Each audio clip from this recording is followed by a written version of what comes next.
We got work to do.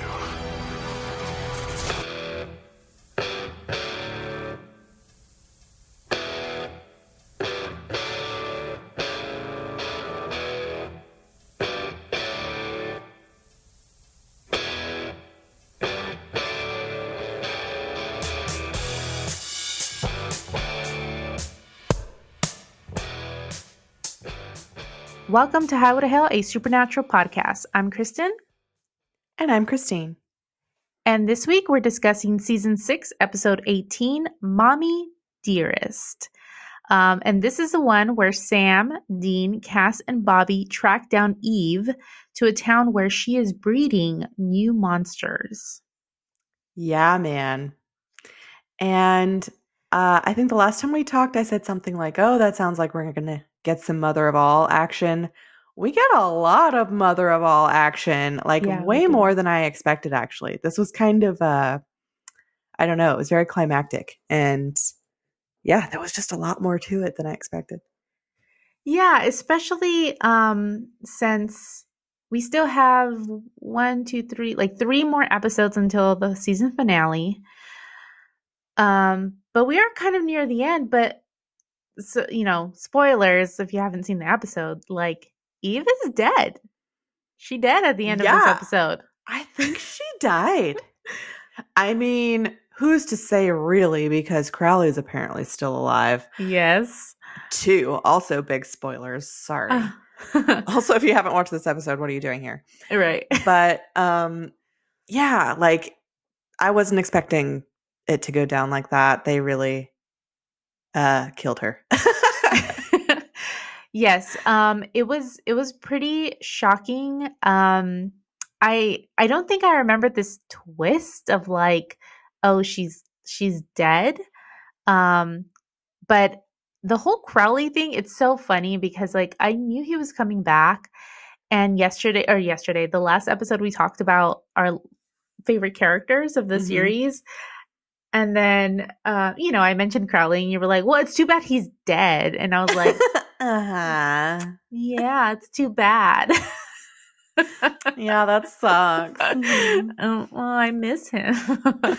No, but I'm so glad he's back. And also, I don't know, Christine, like I don't know how you feel about this episode, and I just feel like this episode is what I've been wanting for season 6 Yeah. the whole time. Yeah, I agree with that. I overall really liked it, actually. We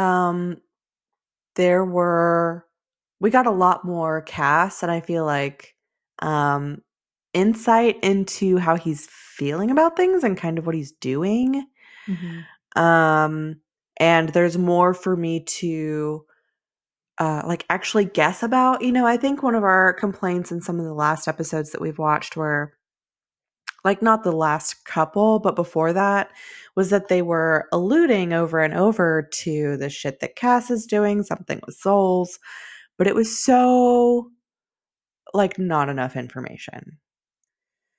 Yeah. And it was like, okay, so I don't even know what I'm supposed to like think about this. There's nothing for me to guess at. I don't feel like there's anything I'm understanding here, not giving me enough. And this episode ended in a way that gave us that now. Yeah, exactly. And I think, those moments in the past episodes would have been fine if we would have at least seen Cass, because it's like he disappeared at the very beginning of the season and he was like, oh, okay, I'm going to do my own thing. And he really just like stayed gone and would only make certain appearances. And we didn't get to see this shift, this transition. Even if they want to like keep it hidden from us, from the audience, they can still do that. But also show where he starts acting strange. It's not like we saw that changeover. It was just like he's gone and then he's back and then he's being really shifty all of a sudden, and it's weird. It was confusing. Mm-hmm. Yeah. So totally. Yep. And I think we definitely just got kind of more in general, it's interesting how much they packed into this episode, like character development for Sam and Dean, character development for Cass, uh, lots of progress with the baddies and what's happening with that plot. Yes. Um, it's just crazy. They packed in a lot. They did. Yeah, there's a lot to talk about in this episode. And I don't think I want to give it all away, my thoughts on it now, but I'm glad you liked it because I really liked it as well. For sure. So it was written by Adam Glass, who joined in season 6. The last episode we saw him write for was Like a Virgin. Okay. And then which I was kind of surprised just because like he's a newish writer and I thought he did a really great job in this one. Yeah. Um Agreed. and then it was directed by John F. Showalter, and he first started directing episodes in season 5, but he is known to be the longest running director of Supernatural. So he goes on to direct in every season, including season 15. Wow. Yeah. So I thought he did a wonderful job. Like there were moments in this episode that I picked up on. Cool. Um okay, I'm using two computers, so I'm like moving one mouse and then nothing's happening. Okay. So I don't have any production info, Christine, but I know like we have a little like some music references and then of course some music and like right at the beginning. Yeah. Yeah, I was, cracking up the whole time, but there were a lot of music references and they just kind of kept it going and made it part of the show and it was Yeah. really funny. So, but the first song that we get is everybody knows this song, You Sexy Thing. This was written by Hot Chocolate. I know this song. Everybody knows this song. I never fucking knew it was by a group called Hot Chocolate. I had water in my mouth and I almost choked on that. You're welcome. They're also British. What? Yeah. I would guess that they're like American. I thought they were totally American. American. They're British. Wow. I Wow. know. I know. So that came out in 1975. And there's not a whole lot to the making of the song. Sometimes there's a cool story or something to it, and it doesn't seem like there was anything, uh, you know, particularly interesting about the writing of the song, at least not on its Wikipedia. Um, but yeah, they play this song at the beginning of the episode when Eve is casually strolling through the bar and watching this mayhem unfold. So we'll just play you a little clip of that right here.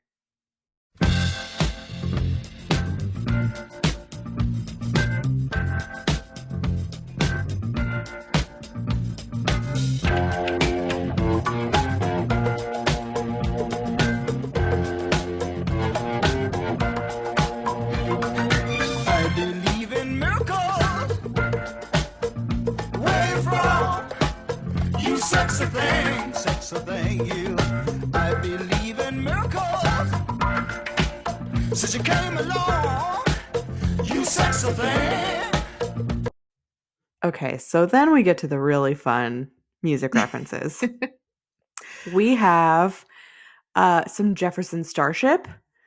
And Dean's right, they really are terrible. You may be thinking of Jefferson Airplane, who I think has actually been on the show so far, like used a song of Jefferson Airplanes. They definitely have. We know their songs. They're good. But Jefferson Airplane good, Jefferson Starship bad. Yeah, and I And don't they know have if the same I've people in the band, which is weird. oh, So at least oh. some of them.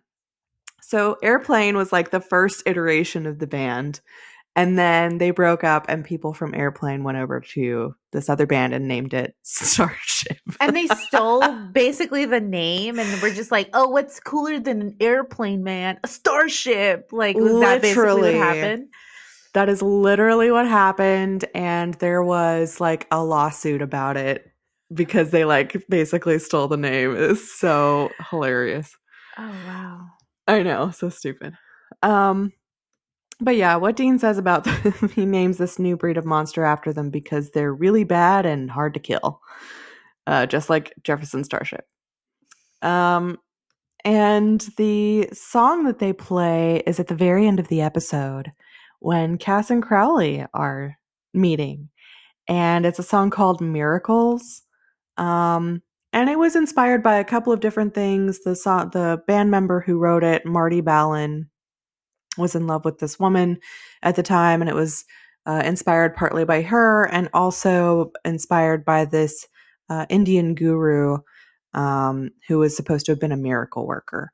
So, kind of these two ideas combined into this song. And I think it works really well. You know, it's still not my favorite. I don't like them as a band, but it works well in the scene. And the fact that they're talking about miracles in the lyrics is also pretty great. But yeah, we'll just play a clip of the song right now.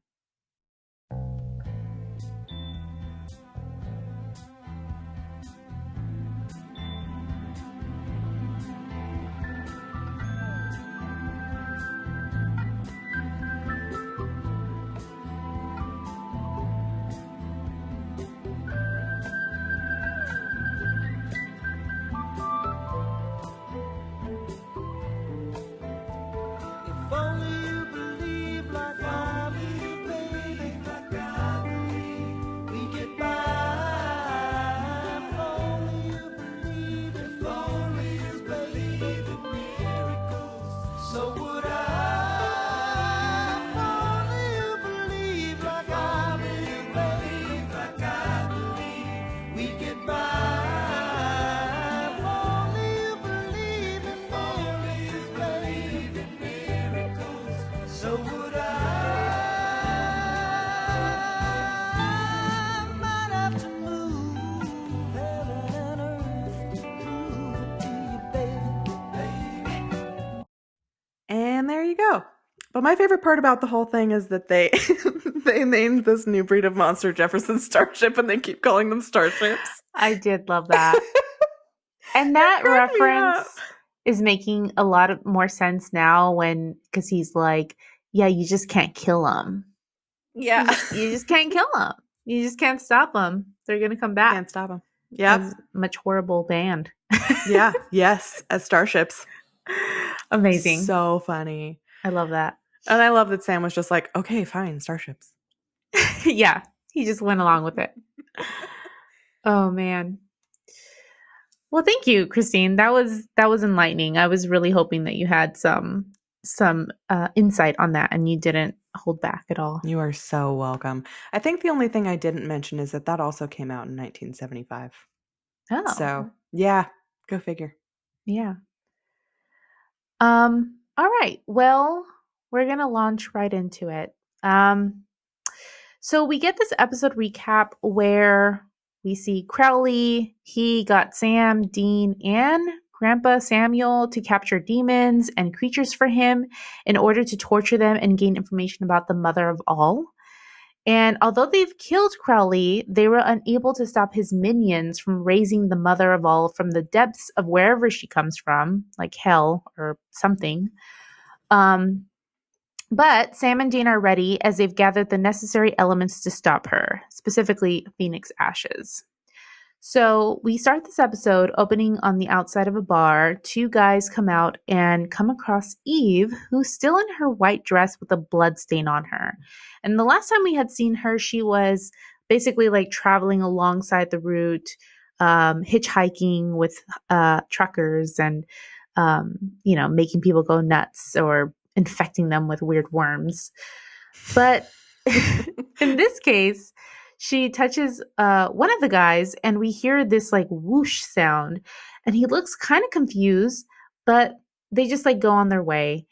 And then Eve enters the bar where they had come out from, and immediately this man is like, oh, hey, honey, or whatever. He's kind of like flirting with her, but then he's like, are you okay? Because she has a blood stain on her. She says yes and leans over to him and kisses him. And then he like looks down and starts shaking, weird. And she continues moving through the bar, touching people as she goes. And we can see like this effect happen where like it's almost like their veins turn black or something, Yeah. right? It's pretty cool. It's a good effect, yeah. And another second passes, and then all of a sudden, everyone in the bar starts attacking each other, or more specifically, like the people she bites starts attacking the other ones, and then after they get bitten, then they start attacking everyone or attacking back. Everyone's biting each other and fighting as Eve watches on with a smile. And we get the And title You Sexy page. Thing is playing. Yes, it is. Yeah. Yeah, this was pretty crazy. I started watching the episode with John. He watched the first part of it. And from the very start, when she walks up in her white dress with the blood stain on it and starts like talking to those guys and they're kind of like hitting on her outside the bar, he's like, no, no, she's got blood on her. Can't you see? Like, hell no. And he's just like totally put off by it. Well, yeah, because like it is strange because the guy inside the bar is like, "Hey, you have blood," but like the guys outside did Like, not notice hey. that at all. Yeah. And the other one I think says something like, "I think she likes you." you know. Dummies. Yeah. And I don't know, it's been a while, Christine, but like 2 years ago now, you had come over and you had started or we had watched a lot of True Blood. Yeah. But I don't know if this scene made you think of the big bad in season 2, who's played by like I don't know if you got this far, but it's Did I get that basically far? I think we started season 2. I don't think I finished season 2. Okay. Well, there's this like oh god, I forgot what she is, but she basically like goes into a bar and touches all of them and they go nuts. But they instead of fighting, they start just like screwing each other Oh yeah, essentially. just doing it. Just doing it, just a full-on orgy scene. Oh yeah, so it's just like the opposite effect. Yes, exactly. That's But so funny though because it's like the same concept. The exact same. yeah, it is. It's like the being overpowered by like lust or anger or something, Mm-hmm. Very cool.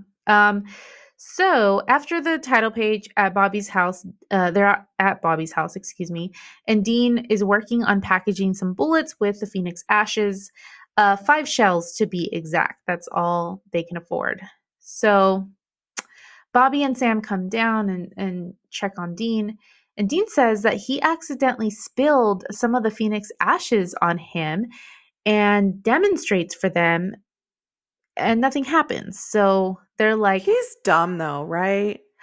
I mean, I would have guessed that it wouldn't hurt him I either. thought so too. Isn't that like, it just seems like obviously something that only would affect her because she's her. Right. Or maybe other supernatural creatures, but they eventually work it out and they're like, yeah, it's maybe like iron and silver. It hurts them and not us. So, I was like, duh. right. Also, just really quick to clarify, the 5 bullets, I thought that was because that was all the ash they had. Yeah, I think that's exactly why Okay. he could only fill up 5 shells. Pretty limited.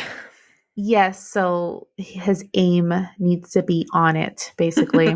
Yeah. Dean says I'm sorry. So Dean mentions that now they need to just find Eve, and Bobby recommends calling Cass. Dean says he can't just call on Cass all the time. It's not like he lives in his ass.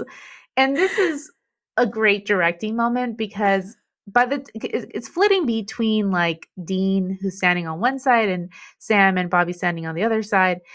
And by the time he says this, Cass has already appeared behind him. And Right behind like him. right behind him is hiding behind him. Dean realizes, because I think of Bobby and Sam's faces, he jumps up and yells at Cass, "Get out of my ass!" And Cass says very calmly, "I've never been in your," and then he like stops and gives like a funny look, to which Dean notices and then just changes the subject to Eve. So I don't know what that loved means. it. I don't Like, either. I just want to imagine that Cass is like magic school bus Dean's ass or something. Right. Or like, I don't know, Angel dreamed or something. So funny. Yes. So, Cass says that Eve is hidden from Cass and all of the angels. They can't see her. Sam says they need an inside man, something with claws but sympathy. He explains that they've met a few down the road, so they can find one to help. So we see time pass down in Bobby's basement, where Cass then returns with Lenore, who we haven't seen in a while. No, I was really kind of reaching, and I'm glad they gave us a little flashback. Yeah. Because I needed it. It has been a while. I think it was season 2, maybe, since we last saw her. So Lenore, if you don't remember, she was a vampire we had met, I want to say in season 2, who does not believe in hurting or killing or biting humans. So, she was part of like a coven of vampires, or whatever you might call them, a brood, who were like basically the Cullens from Twilight. And Yeah. and she's played by Amber Benson, aka Tara from What Buffy. up, Tara? Yes, it's so good to see her. So she's like so scared, and she looks very dirty, disheveled. And they tell her that they're not going to hurt her, and share that because she's like, last time your vampire hunter friend almost killed me, which was Gordon. And so they're like, no, no, no, it's okay. We actually killed him. He turned into a vampire. And Dean's like, yeah, decapitated with razor wire. Wicked. I loved that too because it was badass. It When that was so happened, cool. Yeah. we were like, fuck. Mm-hmm. Sam just really went hard on that. It was really cool. Yes, it was. And Sam kind of shoots him a look like, no, not something to smirk about. So they ask her about Eve, and Lenore says that she is staying far away from her. She warns them that Eve influenced the other members of her nest through a voice in their heads, very Voldemort, causing them to It go out to is. kill, right? Yeah, good call. She explains that everyone gives in eventually, and Dean suggests that she tell them where Eve is. Lenore warns that Eve can see through her. So Sam appeals to her better nature, saying that Lenore can't can't want the entire planet dead. And so Lenore agrees after that. She tells them that Eve is in Grant's Pass, Oregon. And now that she's like said it, they know, or she knows, that they're after her. Mm-hmm. And then this is like crazy. Yeah. Look, she says, okay, now that I've told you, I really need you to do something for me. And they're like, okay, yeah, no problem. We'll put you in the witness protection program. And she's like, no, no, no, no. I want you to kill me because she's exactly like the others. And she fed on a 16-year-old girl. And Sam hesitates and like tries to convince her basically that that's not necessary, that she's not like the others. But Cass, without like a moment's hesitation, reaches forward, touches his hand to her head, and burns her dead with like his touch. And it's graphic. It is graphic. Yeah, I was thinking earlier when we were talking about that effect that Eve had on the people in the bar. There were some really cool effects in this episode. This being one of them, which I hadn't really seen before, but it was just like burning her skull from the inside out. And it was like just her skull. She drops to the ground and her body's okay. It's like she's just a dead body, but her face and everything is burned out. And it was very sudden. I didn't think Cass was going to go for that, especially because Sam and Dean were still both trying to like convince her and, that it was going to be okay and they could help her. But he just lost patience with it and went there. And that was pretty surprising. Yeah, he had no patience for any sort of like side quest at all in this episode. No. So at that moment, Cass teleports Bobby and the brothers to Grant's Pass, but everything seems totally normal. Dean says he expected Zombieland, but instead it's Pleasantville. So they go to a diner, and Bobby is, they're all like sitting at a table, and Bobby is trying to access the police department computer base through a tablet, which he finds extremely annoying. He's like, I asked for a computer with buttons. Poor guy. Welcome to the future.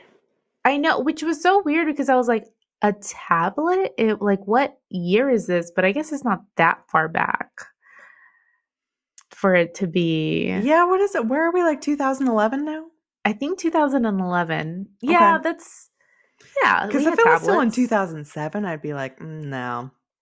There's no way. Maybe a Palm Pilot or something. Yeah. But, okay. But Bobby's not on that yet. I wonder if they were like brand new. And that's why they talked about it in the episode. That's probably why. But he's not finding anything through their database. So Cass is like, okay, let me search around the town. And he tries to teleport, but then he like realizes that he's blocked because they all kind of pause and he's like still sitting there. And then Dean goes, Cass, you're still here. And Cass like squints his eyes closed and concentrates. And Dean's like, well, now you just look like you're pooping. And Cass explains something must be blocking his powers. And Dean's like, oh, great. Well, now without your powers, you're just a baby in a trench coat. And Cass looks away and out the window.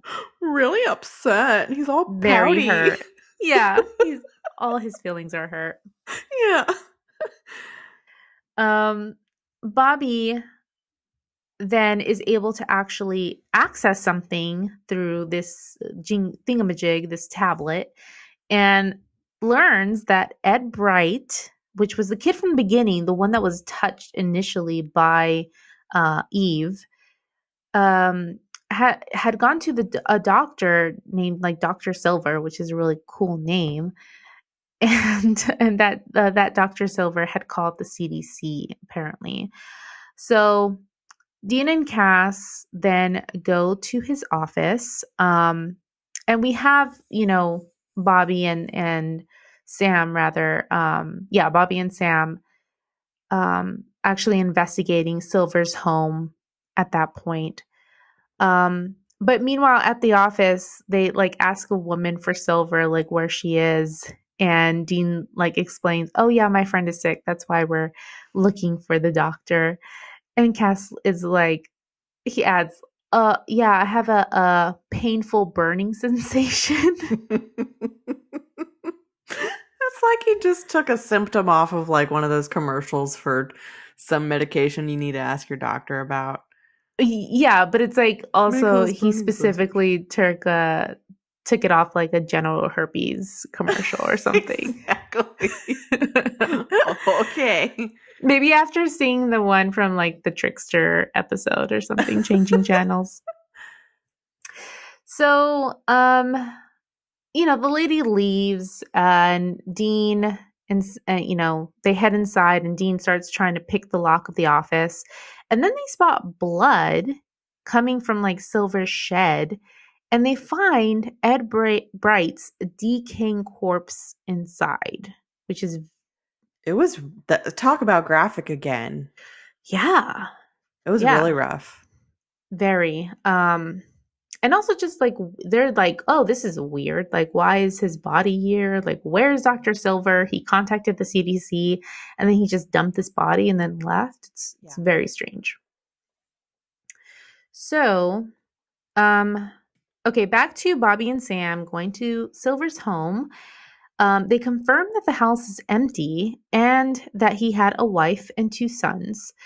They run into the local sheriff who's like, hey, like, what the hell are you guys doing over here? And they claim to be FBI agents. And the sheriff says that he's there to see if Silver is sick.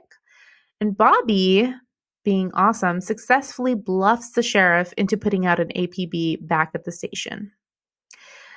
Dean and Cass arrive, and Cass points out what looks like Ed Bright in a nearby house. And yeah, it's like the guy who was dead that we just saw. Like, closing curtains.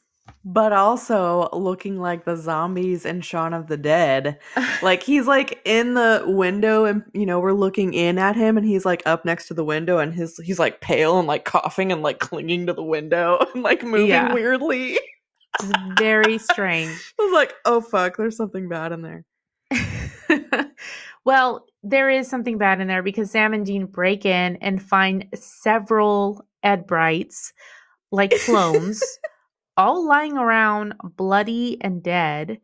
But then they find one of them that is still alive, which I guess is the one that was at the window, blood coming out of his mouth. And Dean like warns Sam, like, don't touch anything because They were also whatever still close. Like they were too close for my comfort. they needed masks. Yes. Like, I know. After what we've been through, we Yeah. know. They need to be Yeah. wearing masks and standing like 15 feet away because he's coughing and like spitting up stuff. And Yes. It's like, ugh. like, I'm pretty sure some of that stuff splashed onto Dean at one point. Yeah, exactly. So gross.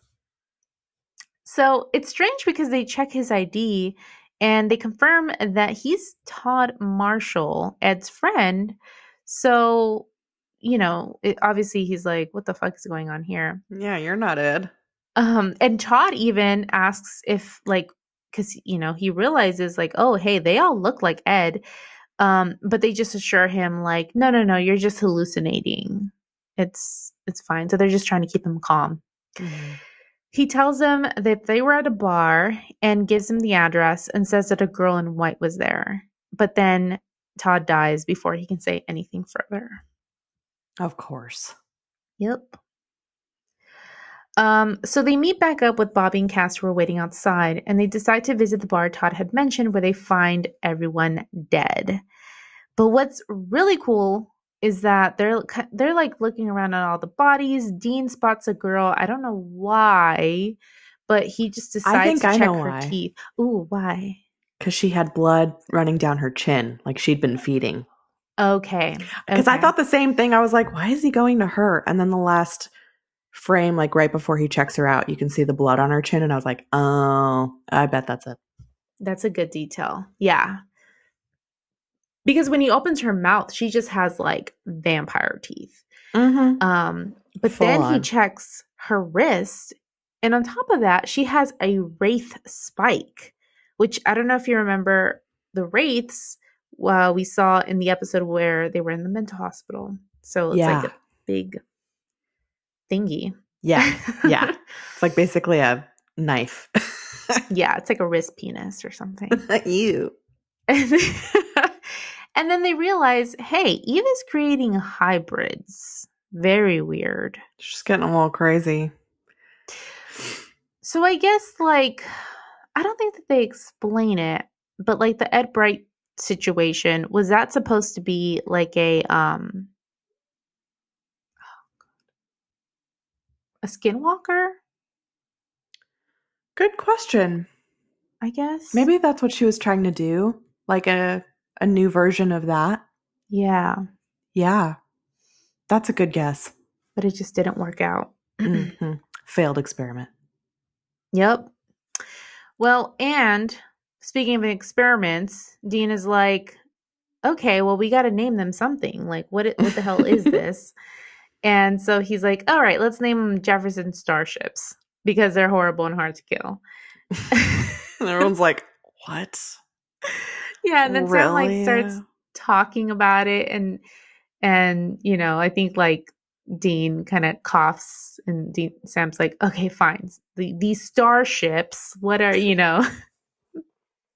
what's going on with them? So Bobby concludes that they have all burned out, like that they have a high fever similar to the flu.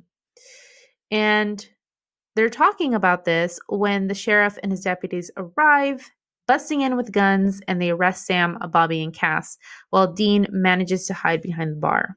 That was smart. Good move. Very good move. So back at the sheriff's office, Sam catches a glimpse of the officers in the surveillance mirrors and realizes that they're starships also. Shit. Starships. Yeah.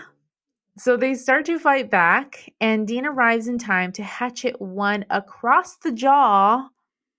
Just a big old slice. Yes, before it can kill Cass. Very cool. They kill all of them except the sheriff so they can question him. And they take him to the interrogation room where Bobby questions the sheriff but refuses to answer. But the sheriff refuses to answer anything. So at that point, they hear a banging noise from outside and realize that more starships are attacking. And Sam and Dean go to investigate and find Silver's two children locked up in a cell. So the brothers free them and introduce themselves. And the little kids, or there's one little kid, and then an older, like teenager, In a named Joe and really Ryan. awkward puberty stage. Poor Yeah. dear. Like, Yes. he looks 16, 17, and he sounds about 11. And he's like really small, like something about his head and his face, like his head's real big and he has the features of like an older kid. Yes. But then you see him too in the room next to the little, he's like practically the same size as the little kid. I could see what you're saying. I feel like maybe he was like 14, 13, like on the cusp. Mm-hmm. Right? Mm-hmm. Yeah. But just real awkward, like one of those kids who, you know, like your ears get real big and the rest of you has to catch up and stuff like that. Yeah. And then they end up looking like Instagram models. Yeah, they're when they grow super up. hot by 19. Yeah. These people. Wherever he is now, he's probably hot. Well, Ryan, the younger one, apparently won't talk ever since everything happened. And Dean says that they'll free them as soon as they confirm they're human through a few tests. So he like just kind of vaguely mentions that he's going to run through like a dozen hunter tests that we've seen time and time again. So Sam and Dean bring Joe and Ryan back into the main office, give them food, and ask them what they know. And Joe explains that the creatures were holding them for food. Dean promises that he'll take the boys to their uncle, who lives 15 miles away. But Cass calls him aside and says that they have to worry about the greater purpose. And Dean refuses, totally pissed off at this point. He says what he'd like to do now is save a couple of kids if, Cass doesn't mind. He tells him to wait while he and Sam take the brothers to safety. And this entire scene is like, the brothers talking about what they've been going through. And then this scene in the car, especially, are so like such soft moments in the episode in what is otherwise like a very violent and graphic episode. Yeah. Because they're like driving and, Sam and Dean are in the front and Joe and Ryan are in the back. And Joe, the older brother, tells Ryan, like, it's okay, you can sleep now, you can rest. And they just have like this little moment and you see Dean kind of look back and like smile and is kind of like happy and I think like content with himself that thinking like maybe he made the right choice. And Sam kind of gives another look as well, I think very similar to that. And probably, I'm sure, making them think of themselves. That's exactly what I was going to say. That was what I first got from the time that they started to rescue them. It was already like two boys, one older, one younger, in this situation with monsters. I think and from the time that they found them, you could tell that they were both already affected, by seeing them in that situation, and definitely saw themselves in these kids, and wanted to protect them and take care of them. Mm-hmm. And there was just a very obvious like connection, comparison between these boys and their situation and Sam and Dean's situation. And in the car, it definitely seemed like they were both kind of having this moment where they looked back and saw themselves there, Yeah. It's it was very sweet. sweet. Yeah, it was. Yeah, it made me think like that's the emotional moment that I was missing from Frontierland. Mm-hmm. Yeah, well, and a lot of episodes this season, I think, we've also gone through others where it was like, where was the character development? Yeah. Yeah, where was the heart and the connection between like the brothers and whatever is going on? It's definitely been missing, yeah. So at the sheriff's office, Cass tells Bobby that it was a bad idea letting Sam and Dean go. Bobby warns him that no one lets those brothers do anything, and suggests that they interrogate the sheriff again.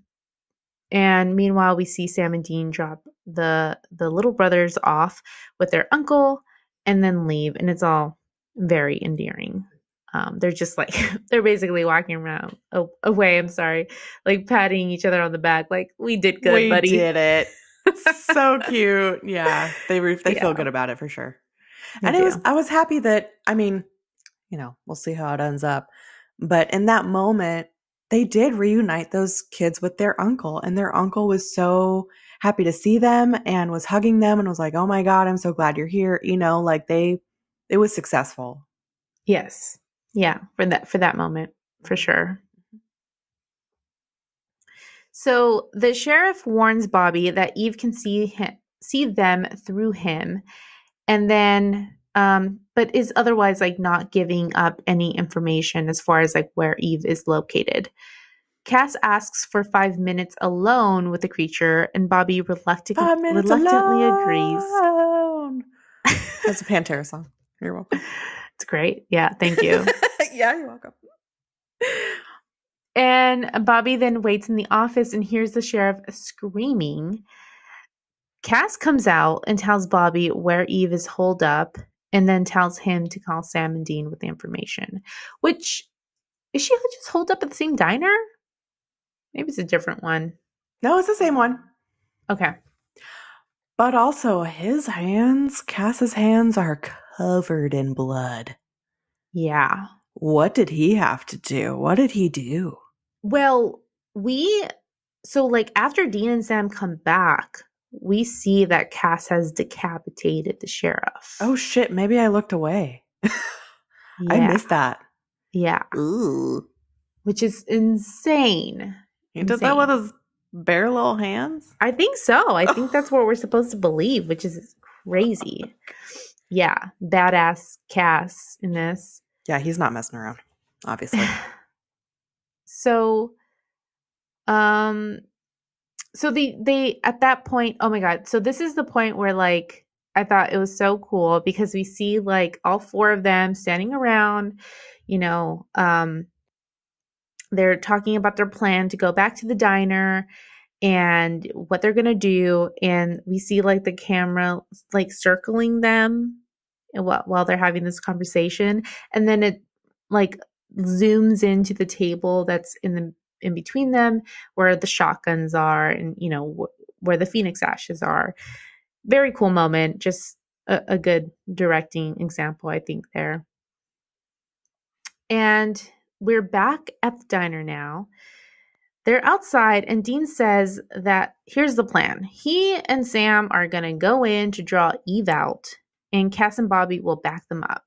And Bobby isn't happy with the plan, but the brothers go inside, they walk past the customers and sit down, and then Sam uses his phone camera, because folks, there are now phone cameras available, and confirms that everyone in the diner is a starship, which they do use that word. Yeah, they do. They just keep using it. It's like, are there starships? Yep. They're about to leave when Eve, dressed as a waitress, offers them food, and they realize who she is. The starships lock the doors, draw the blinds, and relieve Sam and Dean of their guns. And she realizes that they have Phoenix Ash and says she's impressed. She bet that they had to go a long way for that. And Dean's like, you have no idea. And Sam kind of laughs.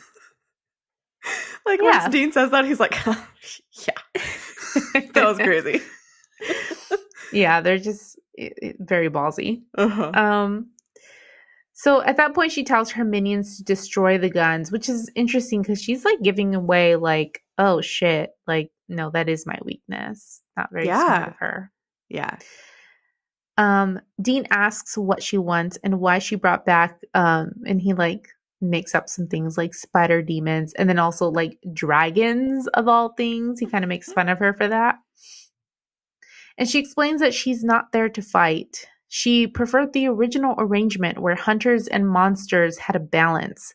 But then Samuel and his people started abducting her children, and she pushed back. I feel dumb because, I kept not really knowing like why Eve was here or like what the deal was with her. What was the purpose? But now it seems like kind of an obvious reason for her to be upset. Um, because we know that they were fucking with the alphas, which, and they've talked about their mother, and um I think it would have been fairly easy to make the connection between, I don't know, just the fact that the alphas were closer to the mother than whatever that was Yeah. than some of the other demons and monsters. Um but yeah, I don't know. I mean, maybe it's not that dumb, but I was like, "Oh, well that makes sense." Yeah, I don't think that was dumb at all. I don't think that they connected it until this moment is when I was like, "Oh, like the dragons weren't working for for Crowley Mhm. and the demons cuz I feel like I remember watching that episode with you and talking about it with you and being like, why, like, who were the dragons working for? Like, I feel like we had that question during that episode and we're confused about that, but they didn't make that connection. I think they just kind of left it open ended, and perhaps on purpose for us to think like, oh, it was Crowley who was managing these dragons and trying to get the mother of all Mhm. alive and stuff. To throw us off the scent. Exactly. Yeah. Yeah. Yeah, maybe so. Um, but I think that that's a pretty good reason, as far as the reasons that she would want to come to Earth and change things up and kind of take over. She's like, oh hell no, these guys think that they can mess with my alphas, and they're Mhm. going back to those. That's untouchable, like that's off limits, and they've gone there, and that's now all bets are off, and I kind of get that. It works, I Yeah. guess, for me as a reason. It is for me too. And I think I like it also because it goes back to this want of balance, which I feel like Mhm. we've been playing around with since, I don't know, I mean, for a while, since season 2, but especially with the apocalypse and everything. The apocalypse was really meant to unbalance the balance and finally put the favor on like the angel side. And so Yeah. in a strange way, she is kind of like on the same agenda as Dean and Sam. Like they just want that balance. Yeah, it is a little weird. Not really getting there the same way, but I Yeah. understand the method behind the madness. Yeah, exactly. So when Dean and Sam don't believe her, Eve takes on the form of Mary Winchester, their mom. That's kind of fucked up. It is. And Dean, oh, like it really hits him. He like says, "Oh, you bitch," and then he like looks down and like he's unable to look at her. Yeah, can't even look at her. Dean tells her to kill them and be done with it, but Eve says that she wants Crowley, who's not dead. And Dean's And they're like, like, "What?" yeah, Dean's like, you're a little bit too late there. And she says, nope, he's alive. She can see through his eye, well, specifically through the eyes of all her little babies, she says, and explains that he's still abducting her children and he's using their souls as power, basically siphoning off her supply, which Still is, not real sure how that works. yeah, they're not really, because she uses a lot of metaphors in this to say, like, It's like an oil well, I think she calls it, you know? And she just says, like, think of what he can do with all of that power. But Yeah. we don't And something know. about sucking it dry or something. Yeah. Yeah, and that too, like, what could he do with all that power? Like, I don't really know how much that is. I don't have a unit of measurement for souls. Yeah, exactly. Like, give us an example, please. Yeah, exactly. How much power is one soul, How much can power be does it take expended to, on? like, change a light bulb, basically? How many cities can you level with one soul? Exactly. Um, and she says, okay, if she can't stop Crowley, then she'll convert everyone on Earth to bolster her forces. Grants Pass is basically just her laboratory to build the perfect monster. Eve admits that there have been a few failures, but she thinks that she's perfected the process. And smiling, she tells them that she used the brothers as the ultimate test, like as in Sam and Dean. That Ryan was one of the creatures, the little boy, and she had to see if they could slip past the hunter's test, which I he did. He did, and I was suspicious. The setup for that was a little too good. Um, it was a little too successful. And I just kept thinking at some point one of them is or both of them are going to turn. Um, and it happened differently than I thought it was going to. I thought if it did happen it might be different, but yeah, that was really unfortunate and a real like punch in the gut to Sam and Dean, who were just trying to do the right thing and had felt really good about it. And we're trying to save those kids, and they weren't able to. Yep. And it is interesting because now it makes you think like, oh, the little boy Ryan wasn't just mute because of Right. fear or something. It's because I don't I Because guess that maybe was he just part of like his make. She said something like, he had to be perfect, like quiet and unassuming. So she right just made him into this creature that, is like a character, kind of like acts like that until, I don't know. until he attacks. Right. Yeah. Um okay, well, and then we jump at that point back to like the house where Joe and Ryan were left at, and we see that the uncle has found Joe dead on the floor, the older brother, So sad. his neck ripped out. Yeah. Ryan comes out covered in blood, and Joe comes back to life at that point, and then the two creatures attack the uncle, killing him. So the brothers are less than thrilled that Eve has played them. She offers them a proposal, though. They bring her Crowley, and she lets them live. And Dean immediately refuses, and Eve points out that he has no other options. Her creatures at that point bring in Cass and Bobby, and Eve explains that she's far older than any angel, and she knows how to negate his powers. She repeats her offer, sweetening the pot by promising not to kill Bobby and Cass, but Dean again refuses. Which was interesting, just because maybe by this point they've like learned their lesson. That was one of my thoughts. It's like, okay, we've done enough deals. Yeah, because they've been doing a lot of deals, at the beginning of this season, especially with Crowley. Yeah, for sure. This season and even just in past seasons, we've been kind of critical of that. It's like, y'all are so dumb. Another deal. How did that go the last time? Not well. And you're Yes. doing it again. And they just kind of go round and round in circles. So yeah, I not knowing if he had any tricks up his sleeve, I was like, okay, he's just putting his foot down because they've done enough of this and it has not worked out in their favor. Right.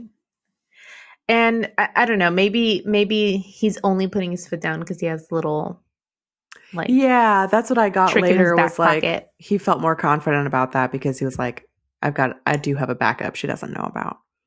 Yeah. Well, Sam is like hesitant to provoke Eve, But this is kind of where Dean does start provoking her. He states that after spending the past few months working for a demon, they aren't going to be working for monsters, and dares her to kill them. Eve says that she'll turn them instead, and Dean still refuses, saying that even if she beats him with a wire hanger, he won't cooperate. So she grabs him and says not to test her, and then Dean tells her to bite him. She does, but then she falls back, gagging, as Dean explains that he drank the Phoenix ash down with whiskey. And he says, Damn. little musty on the afterburn. Gross. Yeah. And then we watch as Eve burns up from the inside and collapses to the ground. Kind of similar, though not as violent, perhaps, as Lenore. The creatures start to attack, and Cass, his powers fully restored, destroys them all and then heals Dean's neck wound. But the way he destroys them all is by, like, he tells them to, like, close their eyes, and then he just, like, shoots out his hands, outstretches them, and the entire, like, bar just fills with light. Mm-hmm. And it's, like, very powerful. Mm-hmm. I want to say the most powerful that we've ever seen Cass, possibly. Possibly. It was definitely a display. And I also wanted to say the way that Eve died was interesting because of a couple things. Like, one is that she had this like gray like ooze kind of like coming down her head and face. It was like a really weird, it was almost like she was like drowning in this like gray goo or something. And yeah, then, and it was kind of like that con worm, that worm, you know, the yeah. ooze in that episode. Yeah. And poop, what was I going to say about that? Oh, also just that they really dragged it out. It was like the scene kept going back and forth between her face and Dean's. It was kind of like dun dun dun dun dun, you know, like really, really dragged it out. And finally she fell to the floor, and it was like, oh, okay. That's how it happens. Okay, like as if something else was going to happen. Yeah.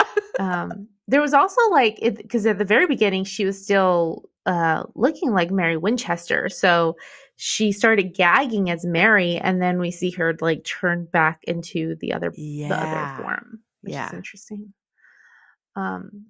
It's funny because like I was kind of looking ahead to see like where we were at, and I had seen that like Eve was destroyed in this episode, but I was a little bit worried because I was feeling like it was going to be anticlimactic, like after waiting for Eve all this time. And there is sort of like maybe a little bit disappointment there. Like I wish we could have seen Eve more in past episodes, and she would have been more present as a big bad. But I mean, I feel like two things. One is just I felt like this entire episode just did her justice and did the storyline justice. It was a good episode, I thought. And we're not even done talking about it, but and two, like it does put into perspective, like, well, what the hell is now is like, what's going to happen next, you know? And yeah, I don't know. I was going to ask you at the end of the episode, but like whether or not you have any thoughts about that. Yeah, I do. Because I think that I had expected this season to culminate in something with Eve, like this kind of episode to be like the last episode of the season. And then kind of continue the souls thing, the weirdness with Cass next season. But now I don't know. It seems like how many episodes are we away from the end? What do we have left? Well, actually, so the next episode is the 20th episode, and there's 22 episodes in the season. Okay, so we have 3 episodes left. Yes. But even in that time, I mean, with how quickly they've gone in this episode and the one before to kind of wrap up this part of the plot, I'm kind of wondering if the end of the season is going to culminate in stuff with Cass and the story about the souls. Because it seems to be just moving really quickly and in that direction. So that's kind of what I'm expecting now. And we definitely have more to go off of. And like I was saying earlier, like to guess about or, I don't know, project about, because we know that Crowley is here and Mhm. kind of looks like he's working for Cass. Yeah. Yeah. Working for Cass or working with Cass, which is an interesting. I don't know. You know, like just because he's a Well, little haughty yeah, with I him.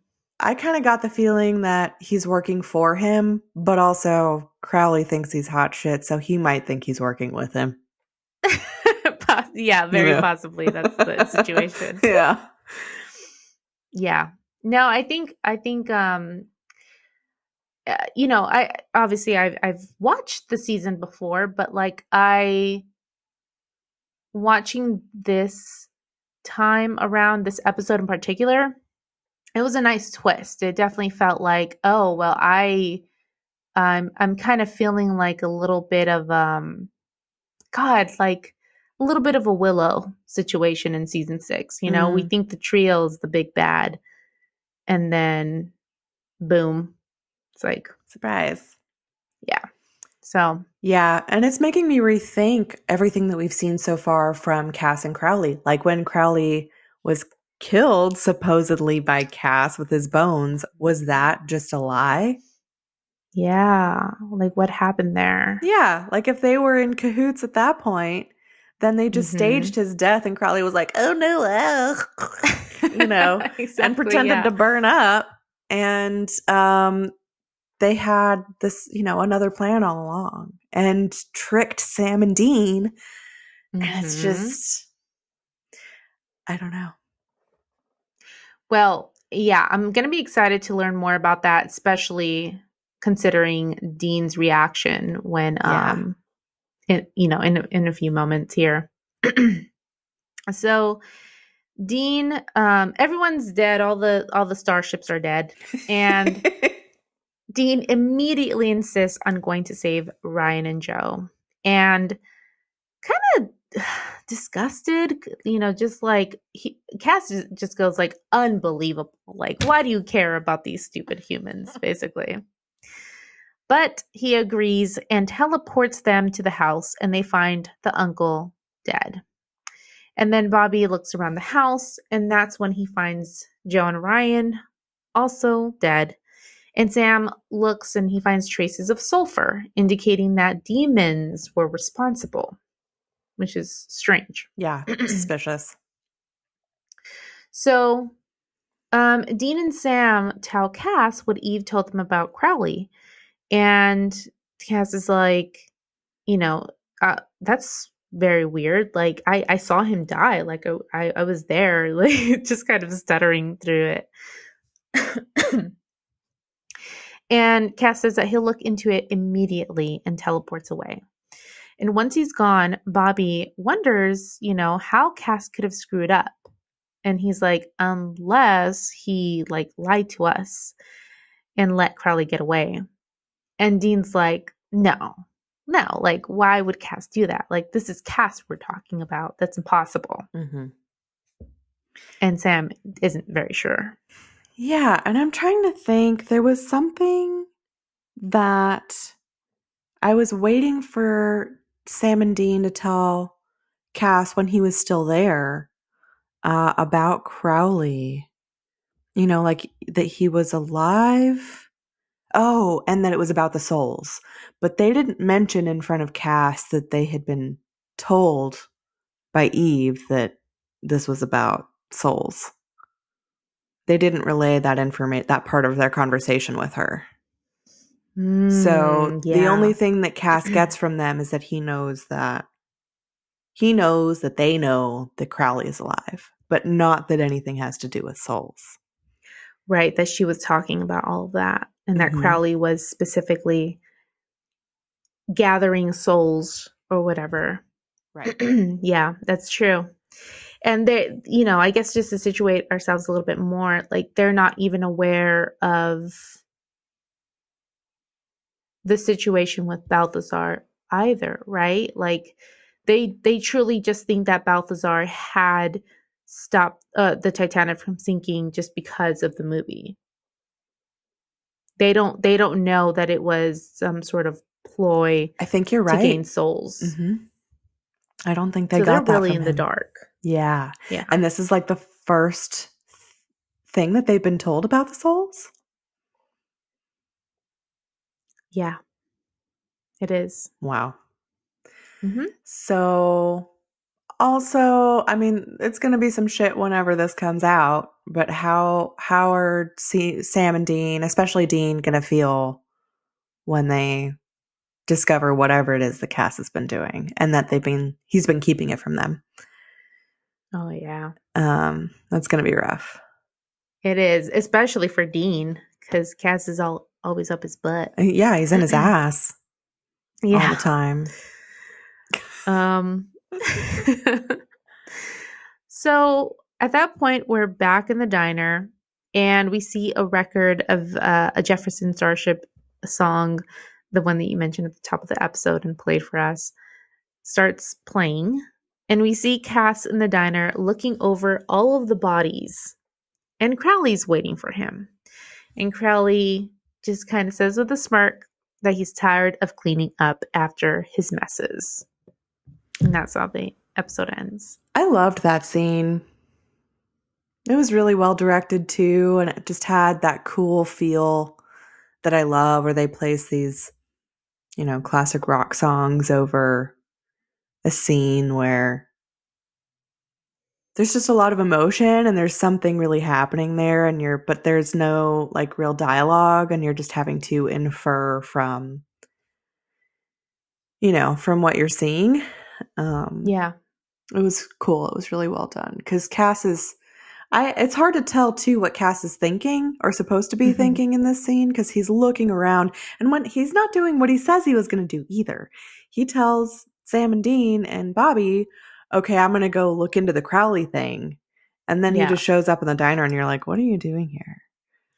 Right.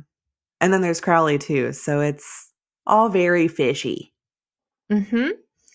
Yeah, it is interesting the way he is looking at the bodies as if like, what have we done? Or like, Uh-huh. And but also like he's kind even of though I mad don't about it. know, Like what a waste or something. I don't know. It was weird. yeah, it's weird because like, why would he feel that way? Even if he is after these souls, why would he feel like what a waste or like Be because they upset about didn't it. really have any, yeah, they didn't have any part in it, like in creating it. That was all the mother of all. Mm-hmm. So it is weird. Like I'm curious to know like what he was thinking. But after that, like once Crowley appears, he just looks mad. Mm-hmm. So, and maybe it's perhaps because he feels like they're coming on to him, you know. Yeah. Like the mother of Yeah. all said something and Sam and Dean are now thinking And about I that. wonder how he feels about that, right? Like, I don't know. Is he like upset that he is close to like being caught? Mhm. Or is he upset that, I don't know, his plan doesn't seem to be working? He's definitely upset, but I don't know what he's mad about. Yeah, I kind of assumed that it's because he is close to being caught, but it's interesting that it seems that he's lost a lot of his his humanity or like his benevolence toward humanity because he is kind of like, oh, screw these little kids, like let's not worry about them, and he's kind of been like that these past few episodes. Mm-hmm. Yeah, and just kills But Lenore. And right, but yet he still must clearly care for Sam and Dean because he's not, even though that they're coming onto him or they're learning about him, like he's still worried about them and still wants to help them, I guess. yeah, he still is like protective of them. Yes, Totally. exactly. Mm-hmm. So I don't know. I think there's still more to learn about his motives and what exactly is going on with Cass. But this is a fun, addition to the mystery of it all, and something, again, like something that we had wanted, I think, a while back. Yeah, for sure. Yeah, we got a lot this time around. Mm-hmm. But yeah, that's the end of the episode. I forgot to mention that there was one son of a bitch, and I'll play it here. But other than that, like we've kind of already talked about it all. But I guess I just wanted to like last mention how much I really did enjoy this mother of all. And I think in the beginning I was feeling like it was kind of hokey and like, what is this? Like this mother and the alpha vamps and all of that. I wasn't really on board. But I really loved this theme. Even though perhaps it wasn't connected very well, That's but exactly what I was just going to say. I liked it too. I think it's a really cool idea and a really cool Mhm. concept. They just didn't, it wasn't run through all of the episodes as well as it could have been. Yes. Yeah. Mm-hmm. Because I think there have been plenty of moments where we've seen examples of maternal instinct, or there could have been more. We've seen it with Lisa, and we could have seen more of that. And it makes, like you said, and like you've said in the episode, it makes a lot of sense why she came out of wherever the hell she came from, and in order to protect her children, essentially, and protect her lineage. Mm-hmm. And so I think that makes for just good writing and a good monster, for us to understand the motive and for it not to be all the time of like, well, I just want to see the world burn. Right. It's a logical, reasonable answer that she Especially, gave. I don't know. That was just poor planning, I guess. But thinking back to the episode with the con worm, that fucking message that it had for all of them through Ugh. Bobby, that's even more pointless now because that's not even what she was doing. How No, was you're that? right. That's What not did even her it message. say again? It just said, you're all gonna die. No shit, You're right. Sherlock. Yeah, it didn't make any sense. It feels like they were just like still trying to figure it out or something. Yeah. Oh, I have a message for you. You're all gonna die. She's coming for you and you're gonna burn. It's like, okay. Okay, sure. That's real different from everybody else who tries to get us. Next. Yeah. Yeah. So I don't know. I haven't taken yet a look at the ranking. Okay. Feel around a little bit. Let me know what you think. I think I brought up it did not apply to the last episode, even though I first suggested it and was like, no, never mind. But what do you think about 35 to 45-ish? Or higher? I don't know, 30 to 45-ish. I was thinking higher. I was specifically looking. I'm doing math. It's easy math. I'm dumb. Quick math. As a new number 22. Okay, so 20s. Let me see. Well, actually, hold on. Let me think of what appointment in tomorrow was. Look, just gonna hit everything. Oh, yeah, what was that one? I think that's the one with Death, where Dean pretends to be Death for a bit. You're right. That was a good one. Mm-hmm. That was really good. So, I mean, maybe the new number 23 in that case. What was that one? You Can't Handle the Truth? That's the one where there's like a truth demon. And then I think that's when Sam reveals that he does not have a soul. Okay. That was a good one too. But then also from there, it's like The Real Ghostbusters, Crossroad Blues, and then Fresh Blood, but like some of these other ones that aren't as like heavy hitting. Mhm. Yeah, I think I like this one better than You Can't Handle the Truth.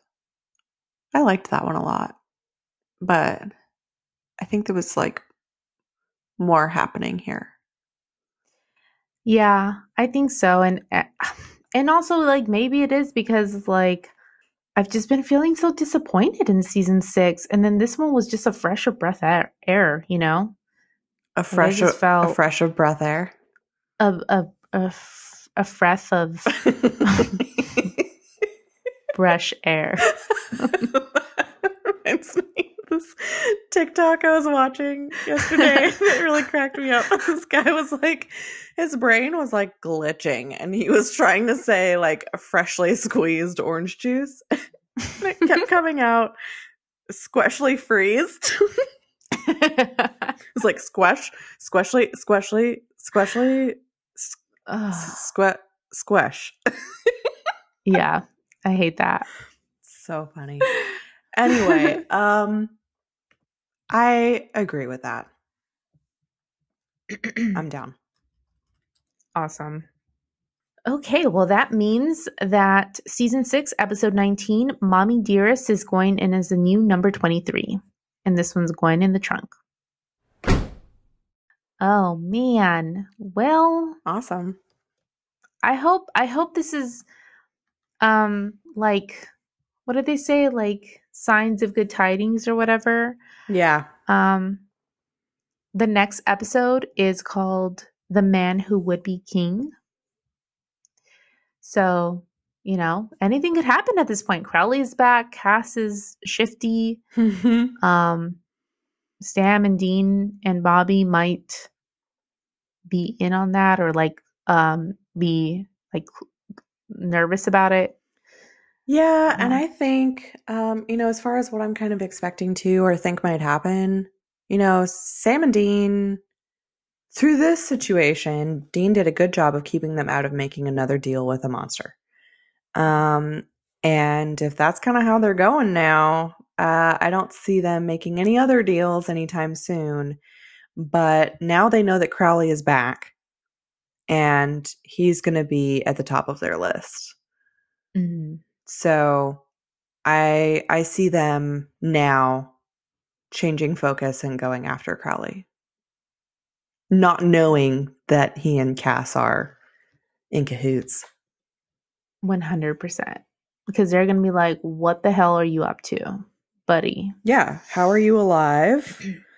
What are you doing? Also, they know that he's after those souls. So they're going to be like, you need to stop whatever you're doing. What are the souls? What are you doing? And Cass is going to be like, fuck. Yeah. Mm-hmm. So I don't know. We'll see. We'll see what happens. But yeah, that's pretty much all we had, I think. Of course, you guys know where to find us at Highway to Hell Podcast on Twitter, Instagram, and Facebook. I think we're most active on Twitter, I would say, though. So check us out there. You guys can email us at highwaytohellpodcast@gmail.com, and we'll read your email on the podcast and answer any questions. And pretty soon, we're going to be getting to the end of season 6. And so perhaps next episode, I can announce like where you can find like the form that we usually put up to send in your thoughts about season 6.